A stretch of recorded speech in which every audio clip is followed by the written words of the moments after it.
नमस्कार, बहुत बहुत स्वागत है आपका छत्तीसगढ़ आज का मुद्दा में। मैं हूं आपके साथ ललित और हमारा आज का मुद्दा है जांजगीर में खूनी खेल, क्राइम पर सिस्टम फेल। जहां छत्तीसगढ़ में खाकी कटघरे में है, अपराधियों के हौसले बुलंद हैं और सिस्टम पर सवाल लगातार गहरे होते जा रहे हैं। जांजगीर चांपा के करही गांव में आधी रात गोलियों की गूंज ने एक बार फिर से कानून व्यवस्था की पोल खोलकर रख दी। रेत के काले कारोबार में बहा खून और अब इस पर पूरी तरह से होने वाली सियासत, जहां सियासत पूरे शबाब पर चल रही है। यह कोई आज का मामला नहीं है, मामले लगातार बढ़ते जा रहे हैं। इसी पर आज हम चर्चा करने वाले हैं, लेकिन पहले इसको समझ लेते हैं। यह रिपोर्ट देखिए। रेत का काला खेल और खून से लाल होती जमीन। जांजगीर चांपा के करही गांव में आधी रात को 3 नकाबपोश बदमाश घर में घुसे और सो रहे 2 सगे भाइयों पर ताबड़तोड़ फायरिंग कर दी। इस हमले में बड़े भाई आयुष कश्यप की मौके पर ही मौत हो गई, वहीं छोटा भाई आशुतोष कश्यप गंभीर रूप से घायल हो गया। रात करीब 12:30 बजे हुए इस वारदात ने पूरे इलाके में दहशत फैला दी। कश्यप परिवार सालों से कांग्रेस से जुड़ा है। सूचना मिलते ही पुलिस महकमे में हड़कंप मच गया। प्रभारी SP Nivedita Pal, additional SP Umesh Kashyap, cyber और फॉरेंसिक की टीम के साथ मौके पर पहुंचे। जांच में सामने आया कि हमला पूरी प्लानिंग के साथ किया गया। सूत्रों की माने तो इस खूनी वारदात के पीछे अवैध रेत खनन का विवाद था, जो जानलेवा बन गया। ये पहली घटना नहीं है। रेत के काले कारोबार ने पहले भी कई बार खून बहाया है। करीब 8 महीने पहले इसी इलाके में रेत विवाद को लेकर उप सरपंच की हत्या की गई थी। सवाल बड़ा है, क्या जांजगीर में रेत माफिया का खूनी खेल बेलगाम हो चुका है? क्या सिस्टम इसे रोकने में पूरी तरह से फेल साबित हो रहा है? घटना के बाद सियासत भी गर्मा गई और कांग्रेस ने कानून व्यवस्था को लेकर सीधा हमला बोला। कांग्रेस का आरोप है कि प्रदेश में अपराध बढ़ रहे हैं और अवैध रेत का कारोबार लगातार संरक्षण में चल रहा है। रेत माफिया पूरी तरह से सक्रिय है। जब से ये 2.5 साल से भारतीय जनता पार्टी की सरकार बनी है, बिल्कुल बड़े पैमाने पर प्रदेश की कोई नदियां नहीं बचे हैं जहां पर अवैध उत्खनन न हो रहा हो, कोई जिले नहीं बचे हैं। और आज लगभग बिना प्रशासन के संरक्षण के ये संभव ही नहीं है। और प्रशासन का संरक्षण का मतलब शासन का संरक्षण। सरकार पूरी तरह से अपनी नैतिक जिम्मेदारी खो चुकी है। प्रदेश में जंगल राज चल रहा है। बस्तर में चाकूबाजी और अंबिकापुर में सरेआम आपराधिक घटनाएं, रायपुर सुरक्षित नहीं है, जांजगीर में सरेआम गोली। आखिर प्रदेश में हो क्या रहा है? मुख्यमंत्री जी नैतिक जिम्मेदारी ले और गृह मंत्री को तत्काल बर्खास्त करना चाहिए, क्योंकि छत्तीसगढ़ पूरी तरह से भगवान भरोसे चल रहा है। कांग्रेस ने हमला बोला तो बीजेपी ने भी पलटवार करने में देर नहीं की। बीजेपी ने पिछली सरकार पर ही सवाल खड़े कर दिए। बीजेपी ने दावा किया कि रेत में भ्रष्टाचार कांग्रेस के समय चरम पर था। भारतीय जनता पार्टी के विष्णुदेव सरकार आने के बाद रेत खदान का ओपन टेंडर हुआ और बहुत ही पारदर्शिता के साथ सारे रेत खदानों को आवंटित किया गया है। कांग्रेस जो मुद्दा उठा रही है, यह अपने गिरबान में झांक के देखती है कि पूर्ववर्ती कांग्रेस सरकार के कार्यकाल में किस तरह से रेत घोटाले हुए। बहुत सारे लोग जेल में हैं और कई बेल में हैं, तो उसकी चिंता करें। जिस परिवार पर हमला हुआ उसका राजनीतिक जुड़ाव भी सामने आया, जिससे मामला और ज्यादा तूल पकड़ता दिखाई दिया।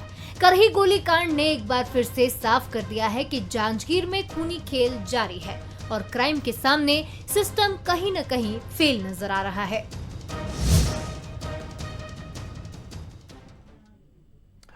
रेत उत्खनन का काम ये बड़े लंबे समय से चल रहा है छत्तीसगढ़ में। ये कोई नई बात नहीं है। इस पर लगाम लगाने की हर बार जो है बात भी कही जाती है। ये मुद्दा कोई छोटा मोटा मुद्दा नहीं है, बड़ा उठता रहा है, क्योंकि इसमें हत्याएं हो रही हैं। ये खूनी खेल हो गया है और लगातार बढ़ते जा रहा है। इस पर लगाम क्यों नहीं लग पा रही है? राजनीति चरम पर है। इस पर हम चर्चा करने वाले हैं। हमारे साथ राजनीतिक मेहमान भी मौजूद रहेंगे, लेकिन पहले बंसल न्यूज के कुछ सुलगते सवाल। जांजगीर में अवैध रेत माफिया का नेटवर्क प्रशासन से भी ज्यादा ताकतवर है क्या? यह बड़ा सवाल है। खून बहने के बावजूद रेत के काले कारोबार पर आखिरकार लगाम क्यों नहीं लग पा रही? और तीसरा और अहम सवाल, राजनीतिक जुड़ाव सामने आने के बाद क्या जांच निष्पक्ष रह पाएगी? तो ये बड़े अहम सवाल है और इसी के इर्द गिर्द आज की हमारी चर्चा रहने वाली है। और हमारे साथ जो मेहमान मौजूद है उनका परिचय करा दे। बीजेपी के प्रदेश प्रवक्ता सुनील चौधरी जी हमारे साथ जुड़े हैं। बहुत बहुत स्वागत करते हैं सुनील जी आपका। हमारे साथ कांग्रेस के वरिष्ठ प्रवक्ता है धनंजय सिंह ठाकुर जी। धनंजय जी आपका भी बहुत बहुत स्वागत करते हैं। नमस्कार। नमस्कार सर। और वरिष्ठ पत्रकार हमारे साथ प्रकाश चंद होता जी हैं। प्रकाश जी आपका भी बहुत बहुत स्वागत करते हैं। और प्रकाश जी मैं शुरुआत आपसे करना चाहूँगा, फिर मैं बीजेपी कांग्रेस और प्रवक्ताओं से बातचीत करूँगा। लेकिन बहुत बड़ा मुद्दा है कि हम लगातार देखते आ रहे हैं और कई बार हम खबरें पढ़ते हैं, हमको लगता है कि आखिरकार क्यों नहीं लगाम लग पा रही है। इतने तमाम हत्याएं होती हैं, रेत उत्खनन का मामला बड़ा गंभीर है। मुझे लगता है कि विधानसभा में भी उठाया जाता है, अलग अलग जगहों पर यह मुद्दा उठाया जाता है, बीजेपी की सरकार हो, कांग्रेस की सरकार हो, लेकिन थमने का नाम नहीं ले रहा है। लेकिन ये जो हत्या हुई है, क्या आपको लगता है कि ये रेत खनन से जुड़ा हुआ पूरा मामला है या फिर इस पर और भी दूसरे एंगल है? देखिए, सबसे पहली बात तो यह है कि हम कहां से शुरू करें। जब डीजीपी आपके प्रभारी है, फुल टाइम के डीजीपी नहीं है, तो जिम्मेदारी किसको दे? गृह मंत्री नहीं है, आप सवाल किससे पूछे? आईजी साहब से जब पूछा जाता है, वो उल्टा कोई भी चीजों को लेकर वो उल्टा पूछते हैं, आप अपना परिचय दीजिए, कहां काम करते हैं, कहां से आप बोल रहे हैं, और उसके बाद बोलते हैं आप एसपी से जानकारी ले लीजिए। अगर आईजी साहब को वेदांता जैसे मामले की जानकारी नहीं होती थी तो फिर जांजगीर जैसे मामले की कहां से जानकारी होगी? तो कुल मिला के देखा जाए, इस पूरे पुलिस विभाग की अगर हम बात करें तो दो किस्म के पुलिस होते हैं, एक मिलिट्री पुलिस, एक सिविल पुलिस। मिलिट्री पुलिस जिसने नक्सलवाद पर नकेल कसने में कामयाब हो गया, लेकिन सिविल पुलिस कहां चूक होती है? अब रायपुर में देखें, चाकूबाजी हो जाती है, लूटपाट हो जाता है। बिलासपुर में देखें, रोड रोककर वहां पे कभी केक कटाई होती है, कभी और स्टंटबाजी होती है। सवाल उठता है, सिविल पुलिस इस तरह की घटनाओं के लिए क्यों अंतिम जो उस पे दोषी होते हैं उन तक नहीं पहुंच पाती? क्या राजनीति हावी है? या फिर अगर आप सही ढंग से देखें, क्योंकि प्रोसिक्यूशन रेट, जो सजा दिलाने का रेट है, वो इतनी कम है कि सबके हौसले बुलंद रहते हैं, लोग किसी को परवाह नहीं करते। और यह बड़ी बात है कि जवाबदेही तय नहीं हो पाती। आप अगर जवाबदेही तय होते, आज देखिए इस घटना पे आप ही ने कहा कि एडिशनल एसपी जो है वो घटनास्थल पे थे, एसपी कहां गए, आईजी कहां गए, बड़ा सवाल, बड़े अधिकारी क्यों नहीं गए? अगर मध्यस्थल पे अगर गोलीबारी होती है, घर में घुस के होती है, चाहे डकैती हो, चाहे जिस कारण से भी हो, इसका मतलब है बेआईन रूप से हथियार, छोटे हथियार मौजूद है उस जिले में। इसको लेकर कोई क्यों कुछ नहीं कहता? क्या लाइसेंस की पिस्तौल से गोली चली? अगर गोली चली, किस आधार पर, किसने चलाया? सवाल बहुत रहते हैं। और बड़े अधिकारी, इसीलिए बड़े अधिकारियों की आईजी 25 साल की नौकरी के बाद इसीलिए आईजी बनाया जाता है, उनको समझ रहे। आप सोचिए इस बात को, यही रहता है पुलिस सिस्टम पे। लेकिन जब जवाबदेही की बात आती है, ये ऊपर से नीचे तक आता है। आप यहां पे जब इस तरह की बातें होते हैं, घटनाएं होते हैं, हम उसका पोस्टमार्टम करने के लिए बैठ जाते हैं, लेकिन दरअसल इसके तह तक क्यों नहीं जाते? स्मॉल आर्म्स, छोटे हथियारों का इस तरह के फैलाव होना, यह वाकई बड़े खतरे की बात है। बिल्कुल आपने सही कहा कि सिस्टम पे ध्यान देने की जरूरत है और वो सिस्टम की तरफ हमारा ध्यान नहीं है। तो क्या इस मुद्दे को बड़ा कमजोर समझा जा रहा है, छोटा समझा जा रहा है? क्योंकि जनता सब देख रही है ना, वो जनता उसका हिसाब भी लेती है। तो अगर इसे कमजोर समझा जा रहा है दोनों ही पार्टियों के द्वारा, तो ये निश्चित तौर पर बड़ा खतरनाक साबित हो सकता है। सुनील जी देखिए, नक्सलवाद के मुद्दे पर आपने अच्छा काम किया, सबने आपकी सराहना की, प्रशंसा की। विपक्ष ने भी कई बार कई मुद्दों पर, नक्सलवाद के मुद्दों पर सरकार का साथ दिया। लेकिन प्रशासनिक मुद्दा जब आता है, कानूनी मुद्दा जब आता है, हम लगातार देख रहे हैं कि इस तरह मुद्दा भटक रहा है। और जहां पर हत्याएं हो रही हैं, चोरी, लूट, डकैती, लेकिन रेत उत्खनन जिसकी हम बात करेंगे, सवाल पूछे जाएंगे सर, क्योंकि आप सत्ता में, और पूछा तो आप ही से जाएगा कि आखिरकार रेत उत्खनन के मामले में हत्याएं हो रही है, लगाम क्यों नहीं लग पा रही है? क्या प्रशासनिक सिस्टम, पुलिस प्रशासन जो सिस्टम है, उस पर ध्यान देने की जरूरत है? क्या इस मुद्दे को बड़ा छोटा समझा जा रहा है? सबसे पहला बड़ा गंभीर सवाल। जी, राम राम, जय जोहर, जय छत्तीसगढ़। देखिए, कोई भी मुद्दा सरकार के लिए, कोई भी विषय छोटा बड़ा नहीं होता। सरकार के लिए विषय ऐसा रहता है कि यदि कोई समस्या आई है तो उसके समाधान तक जाना है। जो घटना घटी है उसमें जो पुलिस के अधिकारी हैं वो पहुंचे हैं, सक्षम अधिकारी हैं, जांच कर रहे हैं और जांच करके बहुत जल्द से जल्द आप देखिएगा कि उसका रिजल्ट आपके सामने आएगा। और रही रेत की बात, तो निश्चित रूप से रेत में माफिया राज जो है वो शुरू हुआ था, लेकिन कब हुआ था? 2019 में, जब पंचायत, 2018 के पहले पंचायत को अधिकार था रेत के विषय में, लेकिन भूपेश बघेल जी की सरकार आते साथ जो ठेकेदारी प्रथा शुरू की गई कि नीलामी होगी, और नीलामी होने से माफिया राज उसमें आ गया, और वहां से जो ये शुरू हुआ है, तो अब तक के आप मैं बता दूं कि भाजपा की सरकार तो बड़े मजबूती से कंट्रोल करी है, लेकिन 5 साल तक माफिया राज रेत में चलता रहा। और माफिया राज की तो यह स्थिति थी कि अरपा नदी बिलासपुर के शहर के बीच, वहां पर माफियाओं ने जो खोदा, उस समय भूपेश बघेल जी की सरकार थी, 3 बच्चियां छोटी छोटी उस गड्ढे में डूब करके उनका जीवन समाप्त हो गया। और तो और आपको बता दूं कि राजनांदगांव में ये माफिया लोग खोदते खोदते लाश खोद डाले थे। तो उस पे नकेल कसने का काम निश्चित रूप से भारतीय जनता पार्टी की माननीय विष्णुदेव कहां साय जी की नकेल कसी सरकार जा ने रही है किया सर? ये है। हत्या और तो हो डॉक्टर रही है ना। रमन सिंह जी के समय सुनील से जी, चल रहा आप है। 5 साल का उनका जिक्र कर रहे हैं, मैं उनसे सवाल पूछूंगा उनका, लेकिन आप ये बताइए 5 साल से पहले क्या रेत उत्खनन नहीं हो रहा था? अवैध रूप से रेत उत्खनन हो रहा है, वो ट्रैक्टरों से कुचल देते हैं, ये तमाम मामले लगातार सामने आते रहे। अब तो आपकी सरकार है ना सर, अब तो हम भूपेश सरकार की बात नहीं करेंगे। अब ये बताइए कि अब ये घटनाएं क्यों घटित हो रही हैं?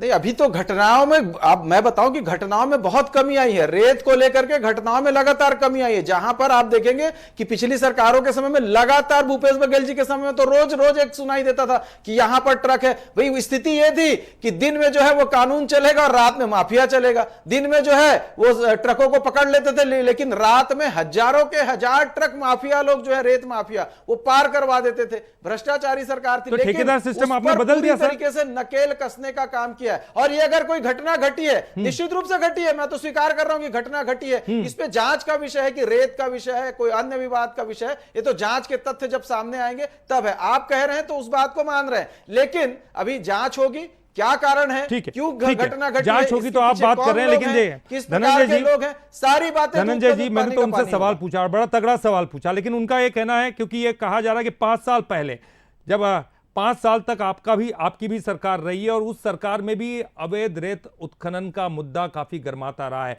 और वहां से फला फूला ये बीजेपी, अब आपकी सरकार आप पर आरोप लगा रही है कि आपने वो जो ठेकेदारी प्रथा शुरू की, हालांकि ये उनका आरोप है कि तभी से वो फला फूला है, और अभी चूंकि वो कंट्रोल में करने की कोशिश कर रहे हैं। क्या आप इसे राजनीतिक मुद्दा मान रहे सर? देखिए ललित जी, कांग्रेस सरकार के मुख्यमंत्री विष्णुदेव साय जी और कांग्रेस सरकार के मुख्यमंत्री, प्रदेश के गृह मंत्री विजय शर्मा जी, ये बात मैं इसलिए कह रहा हूं क्योंकि अभी ये भाजपा के सांसद, राज्यसभा सदस्य ने कहा कि कांग्रेस सरकार में शुरू हुआ, कांग्रेस सरकार में वो हुआ। भाजपा के प्रवक्ता साथी भी कह रहे थे कांग्रेस सरकार में शुरू हुआ। ये जो झूठ इनका बोलना है ना, ये सरकार बनने के 3-4 महीने तक जनता उस चीजों को सुनती है और बर्दाश्त करती है।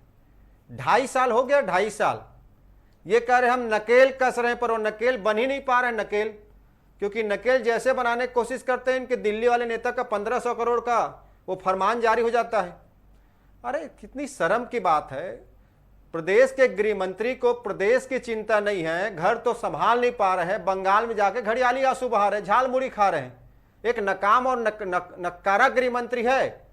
आप एक हत्या जो हुई है, उस हत्या के लिए दोषियों पे पकड़ने की बजाय आप कांग्रेस सरकार पे आरोप लगा रहे हैं।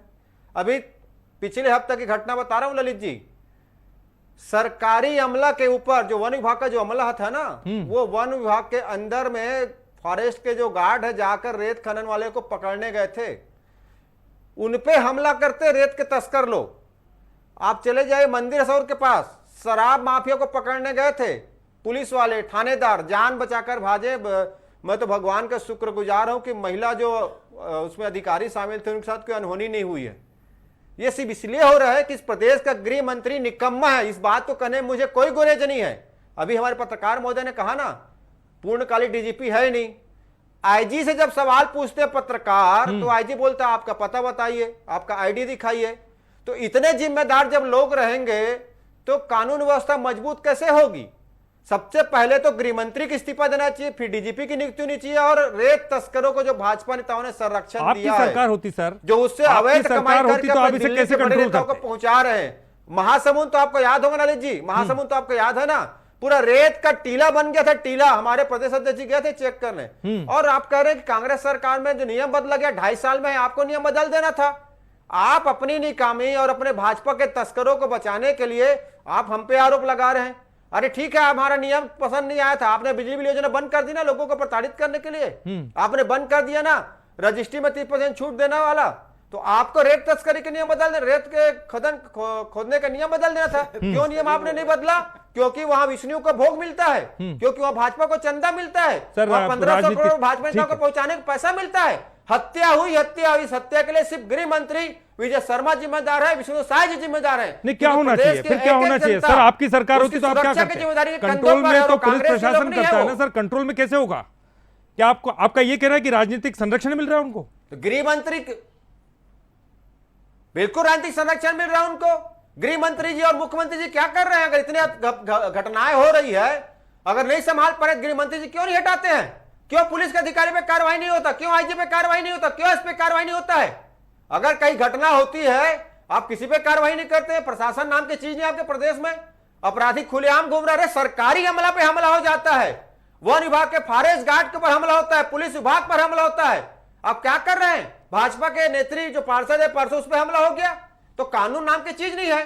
गृह मंत्री जी यहां व्यवस्था संभाल नहीं पा रहे, बंगाल में घड़ियाली आंसू बहा रहे हैं और झाल मुड़ी खाने में व्यस्त है।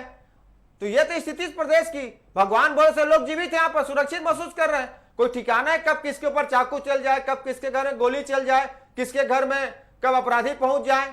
क्योंकि ये सहाय का सुशासन है, अपराधियों को खुली छूट है। पूरा प्रदेश माफिया राज के हाथों से खेला जा रहा है। और मेरा तो गंभीर आरोप है, इस सरकार को माफिया लोग चला रहे हैं, चाहे वो कोयले का माफिया हो, सुनील जी जवाब दीजिए। एक बड़ा और गंभीर आरोप कि माफिया लोग चला रहे इस सरकार को, क्या कुछ कहेंगे आप?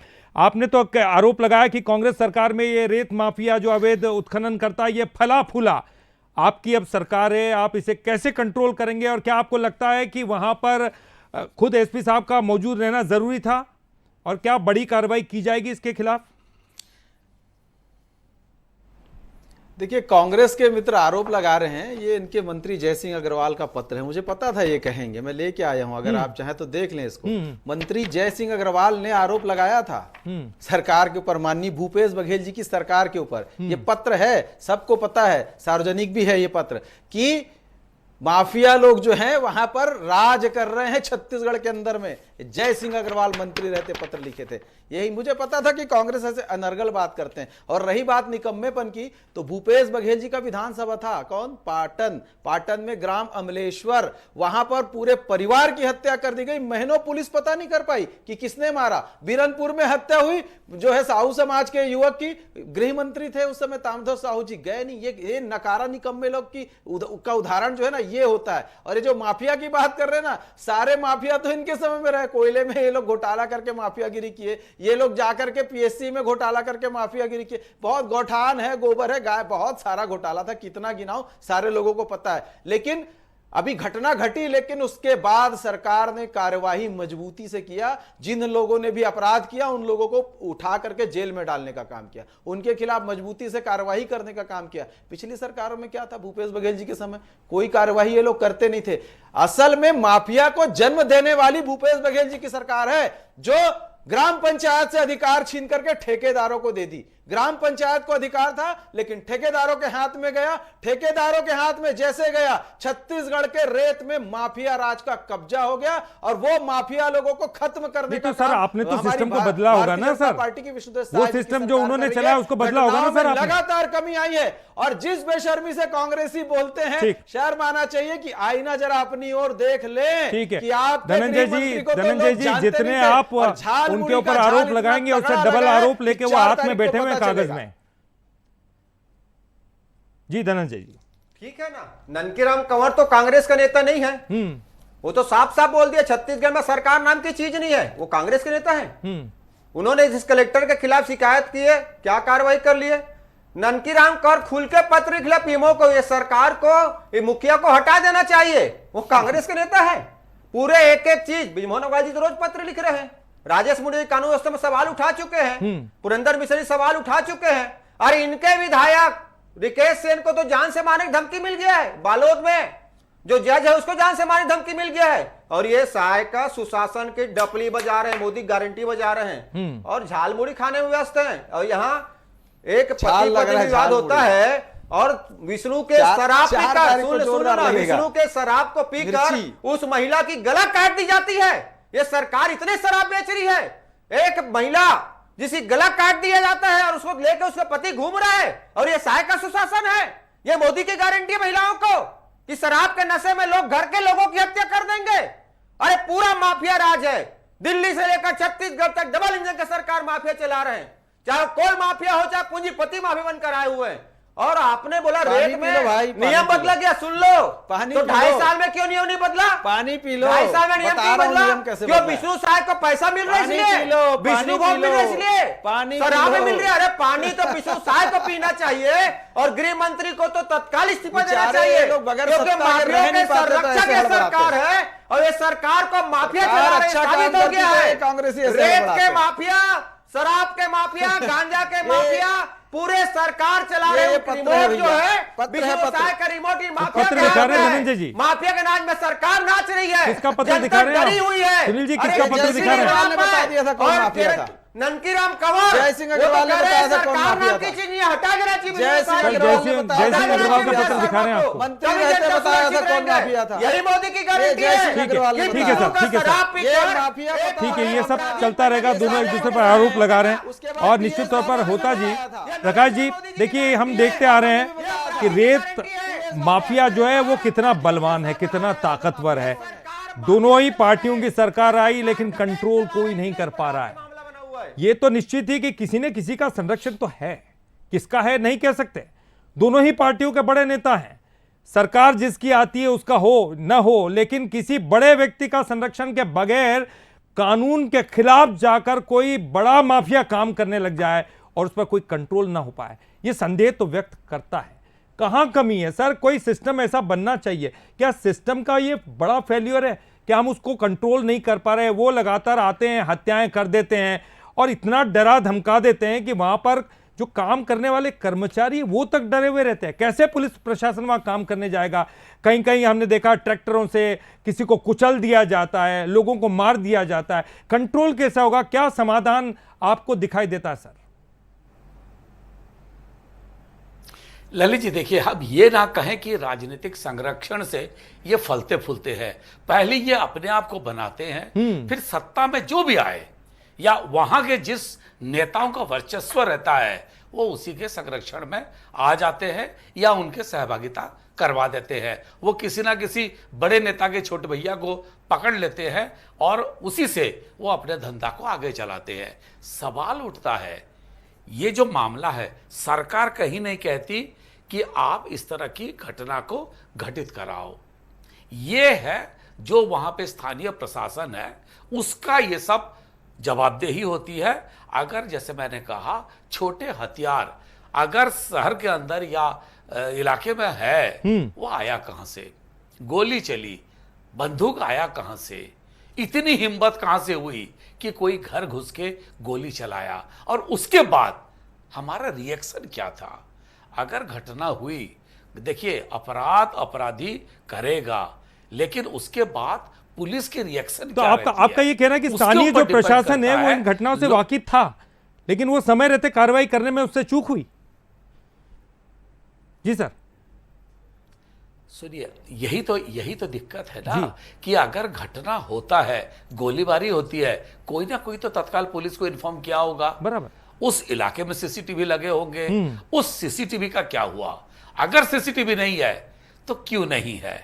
और पुलिस की जो अपनी मुखबिरी सिस्टम है, वहां पे जो गांव का कोटवार होगा, उस इलाके का कोई तो मुखबिर होगा पुलिस का, वो क्या कर रहा था? और अगर मुखबिर नहीं है तो ये अपने आप में पुलिस विभाग की गफलती है कि पुलिस विभाग ने अपने मुखबिरों को नेटवर्क खड़ा नहीं कर पा रही है। सवाल देखिए क्या होता है, धीरे धीरे करके मैं ये जितनी भी बातें हमारे दोनों मित्र करें, यहां पे जो रेती का खेल है ये केवल स्थानीय नहीं है। अब उत्तर प्रदेश से भी लोग आते हैं और रेत लेके चले जाते हैं, उड़ीसा से भी आते हैं, हमारे महानदी का ले जाते हैं, बाकी जितनी जगह पे है वो सब जगह पे यही हाल है। आप किस किस को रोकेंगे? क्योंकि जिस रेत का रेट बमुश्किल 1000-1500 होना चाहिए, 3500, 4000, 5000 तक पहुंच जाता है। ये जो सिस्टम है, इसीलिए लोग रेत से तेल निकालने का काम कर लेते हैं। और बिल्कुल शायद सिस्टम इसीलिए पे सर जो भी ये लोग जरूरी हैं, है रोज देखिए कि कार्रवाई होनी चाहिए, कार्रवाई सशक्त रूप से होनी चाहिए ताकि वो संदेश सख्त रूप से जाए कि इस तरह का माफिया अब यहाँ पर काम नहीं करेगा। और ये सरकार की उपलब्धि होगी जब अगर ऐसा करेगी वो, और रेत माफिया का नामो निशान मिट जाएगा। ये बहुत ज़रूरी है कि उनको पकड़ा जाए, उनको चिन्हित किया जाए। अगर स्थानीय प्रशासन से भी गलती होती है तो उनके खिलाफ भी बड़ी कार्रवाई होनी बहुत ज़्यादा ज़रूरी है। और ये बहुत ज़्यादा ज़रूरी, इसलिए हम कहेंगे जाते जाते कि रेत में दफन हो रहे सच के निशान यहाँ, जी हाँ, खून से लाल हो रही है हर एक पहचान यहाँ। खाकी खामोश है, खाकी खामोश है और सरकार बेखबर है। विपक्ष भी इसमें शामिल है, ध्यान रखिएगा। तो खाकी खामोश है और सरकार बेखबर है। आखिरकार किससे पूछे हम, ये कौन है, जवाब दें यहाँ।